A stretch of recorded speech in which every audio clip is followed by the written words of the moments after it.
James Cameron first made a name for himself with 1984's The Terminator, but he doesn't see it as an unimpeachable masterpiece.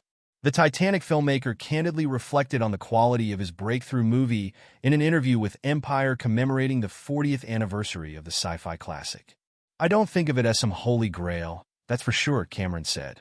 "I look at it now, and there are parts of it that are pretty cringeworthy and parts of it that are like, yeah, we did pretty well for the resources we had available."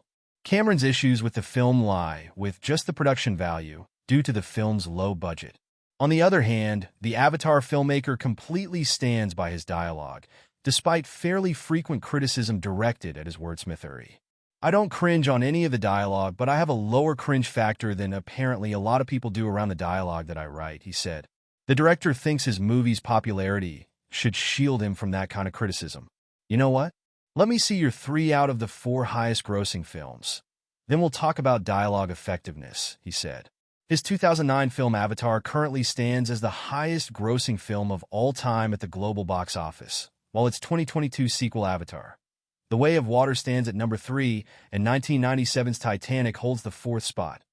Elsewhere in the interview, Cameron also explained that casting Arnold Schwarzenegger as the titular murderous robot proved to be a masterstroke, despite the fact that the Austrian bodybuilder didn't match his initial conception of the character. "I think a lot of filmmakers, especially first-time filmmakers, get very, very stuck in a vision because of insecurity," he said. "I'm proud of the fact that we weren't stuck enough to not be able to see how it could work with Arnold, because it wasn't our vision. Sometimes, when you look back from the vantage point, at this point 40 years, we could have made a great little film from a production value standpoint, and it would have been nothing if we hadn't made that one decision that captured the imagination of people." In Entertainment Weekly's Oral History of the Terminator in 2014, Cameron reflected on hesitantly meeting with Schwarzenegger to play Kyle Reese. "I went to lunch to pull creative differences, but I actually liked him," the filmmaker recalled. "I was studying him at the restaurant, just watching the light from the window on his face and thinking, holy crap, what a face. Forget the Reese thing. Arnold would make a hell of a Terminator."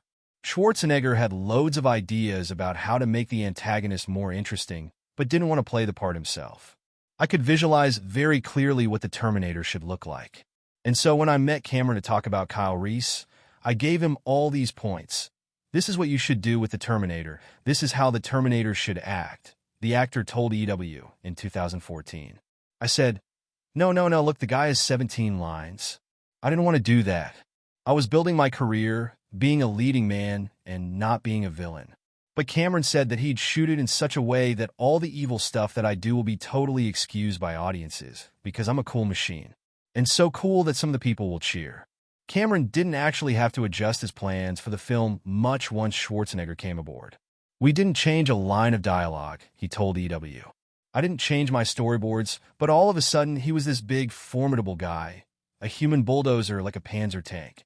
Originally, the Terminator was supposed to be this anonymous guy in the crowd. You know, the killer could be anybody. Arnold stands out in a crowd. But it gave the film power in a way I hadn't anticipated.